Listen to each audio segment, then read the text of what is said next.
What if I told you there is a scene in the movie Sector 36 that saved it from being another predictable thriller movie? I went into this movie blind.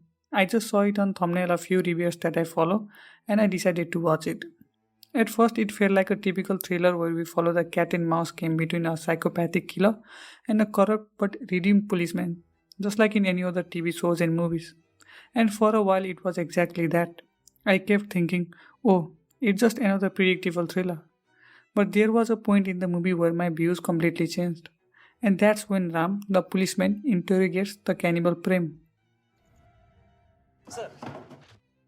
During the interrogation scene, the cannibal confesses to everything right away. At that moment, I thought, wait, why is he confessing? I expected some intense back and forth between him and the policeman, with him getting away due to lack of proof.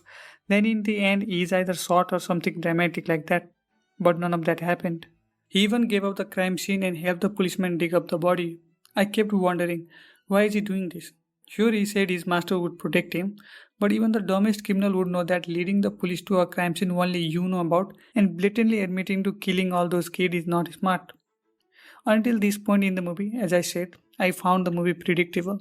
For example, I already knew that policeman's daughter would get kidnapped and his conscience would change, and the dynamic among the cops. I have seen that before in other movies and shows. You could literally swap these characters and nothing would change. Also, the script wasn't tight enough to hook me in.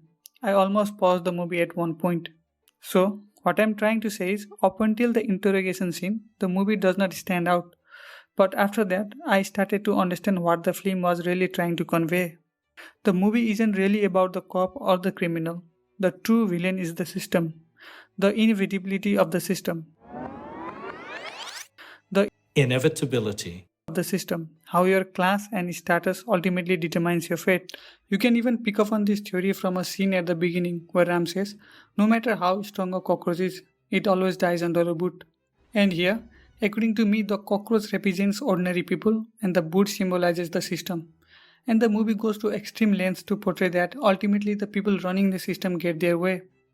And we see this play out with our main characters too.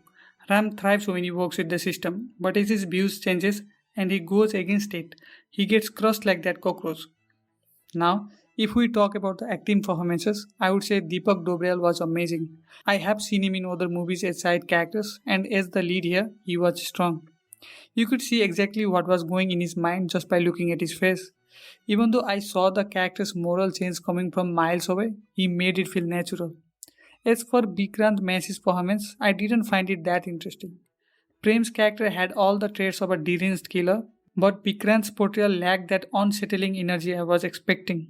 It's not that the character wasn't creepy, but he didn't have the menace that a role like this demands. Even in the interrogation scene, I was more interested and focused on Ram and his reaction than Prem. So overall, Sector 36 isn't without its flaws. The first half is pretty predictable, and some performances didn't hit the mark for me. But the deeper message about the system being the true villain, that's what saved the movie.